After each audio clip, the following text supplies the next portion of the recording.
Бәріне сәлем, сіздермен бірге Алдияр Уалиев. Және біз бүгін класстар туралы сөйлесеміз. Класс дегеніміз не, және бізге ол не үшін қажет? Жалпы достар, классты білу өте маңызды. Өйткені мен өзімнің тәжірибем бойынша класспен осы проекттер жасаған кезде класстың 100% қолданылады. 100% класс болады. Класс дегеніміз не? Ол жалпы класстың қандай плюсы бар және не үшін қажет?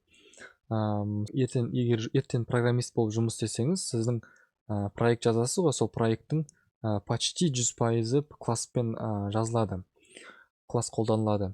Және ол класс арқылы сіз басқа командадағы басқа программисттермен бірге жұмыс істей аласыз.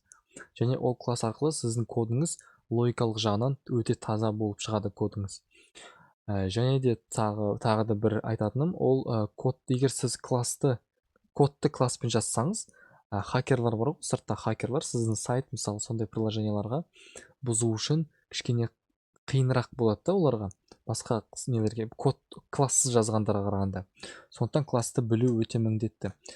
Ал кеттік, жалпы классты бастамас бұрын питонда және басқа тілдерде класс, осындай класс деген сөзбен басталады.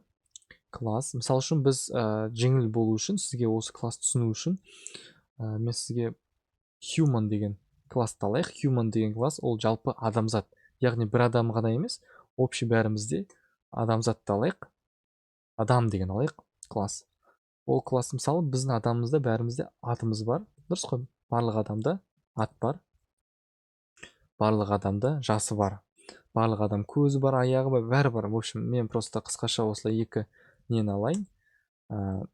Және адамда осылар бар, және ол не істейді? Оның функциялары бар. Дұрыс қой? Адамдардың функциялары бар. Аяғы жүреді, ұйықтайды, жатады, тамақ ішеді, сөйлейді, оның бәрі функцияға жатады. Дұрыс қой? Адамның функциялары бар. Яғни оны метод деп аталады. Қазір мен айтам. Мысалы үшін тамақ ішу. Дик. Так. Print. Мен тамақ ішіп отырмын. Дик. Енді def тағы бір нені қарайық.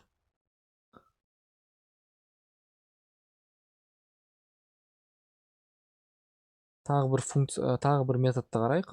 Мысалы үшін ұйықтау.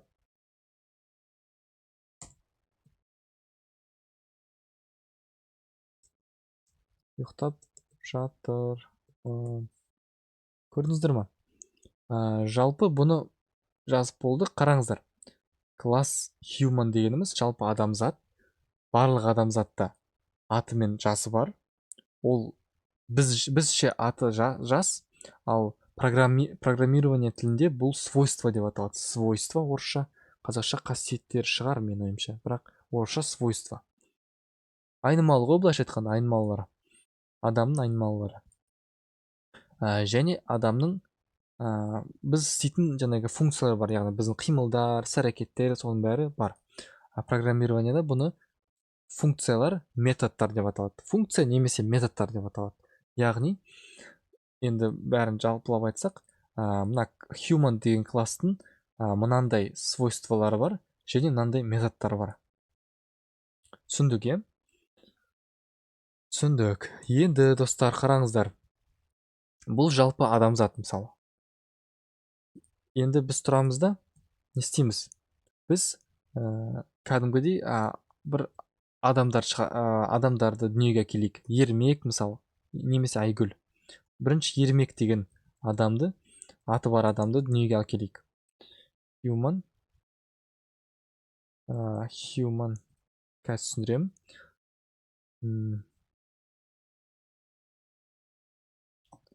Ермекный. Ермек. H.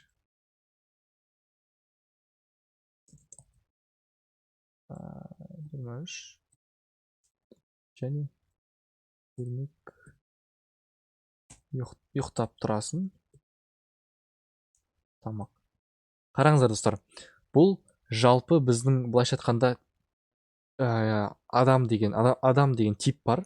сол адам деген типтен, сол класстан біз содан осыған тәуелді қылып, осыдан біз объект, яғни копиясын шығарамыз. Біз ермек деген кісіні осындай несі бар, осындай функциямен, осындай свойстволары бар ермекті шығарамыз.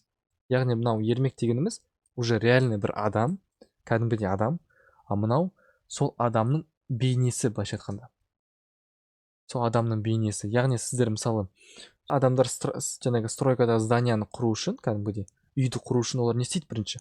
Олар бірінші суретін салады, оның чертежін салады, оның есептейді, дұрыс қой? Оның суреті, сосын суретіне қарап отырып адамдар үй салады, дұрыс қой? Вот, класс дегеніміз сол. Бұл адамның суреті, былайша айтқанда адамның қандай түрі болады, қандай аты болады деген сияқты. Бұл суреті, кәдімгі чертеж, адамның суреті. А мынау уже реальный адам. Кәдімгідей осы чертеж арқылы құрылған адам, мынау ермек деген. Көрдіңіздер ғой? Яғни мынау шынайы адам, мынаның бейнесімен құрылған. Енді тұрамыз да біз басқа адамды құрайық. Айгүл деген, мысал үшін. Айгүл деген адамды құрайық. Міне Айгүл деген. Мына чертежбен біз уже екінші адамды дүниеге әкеліп жатырмыз. Айгүл деген. Көрдіңіздер ме? Яғни класс дегеніміз сондай. Класс дегеніміз ол просто былайша айтқанда сызба, чертеж, бейне. Осы класс арқылы біз уже реальный нәрсені істейміз, объекті. Яғни мынау программалауда былай айтылады. Мынау класс, мынау объекті. Объект. Яғни мынау дегеніміз біз мына human деген класстың объектісін құрдық. Human деген класстың объектісін құрдық. Міне. Human деген класстың Айгүл деген объектісін құрдық. Бұл программалау тілде сөйтіп айтылады. Ертең түсінбей қалып жүрмеңіздер. Яғни мынау түсіндік, мынау объекті, мынау общий главный негізгі класс. Осы класс арқылы біз тәуелді қылып объекттерді құрып жатырмыз. Копия ғой, былайша айтқанда. Міне, human. Көрдіңіздер ме? Аты да айтып тұр даже. Мына human, мынаның human-ы ғой, мынау деген. Енді достар, жалпы бұл осындай класс деген, көріп тұрсыңдар, өте жеңіл зат негізі, қиын емес, қиналмаңыздар. Жалпы достар, біз мынаны шығарсақ та болады. Сіздерге көрсетейін. Ермек name.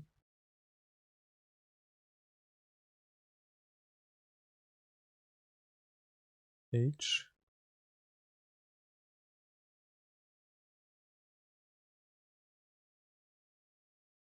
Міне достар, қараңыздар. Мен ұйықтап жатырмын, мен тамақ ішіп отырмын, ермек 23. Яғни бірінші мынау шығарды. Бірінші мына екеуін шығарды. Ұйықтау, тамақ ішу және ермектің аты мен жасы. Айгүлді дәл солай шығарды. Бұл бізде қарапайым түрі қазір. Достар, біз түсіндік қарапайым класстың түрін. Жалпы көріп тұрсыздар, мына жерде name мен age бар. Мына екі айнымалы, яғни екі свойства. Осыларды біз көріп тұрсыздар, қалай мән бердік, дұрыс қой, жақсы.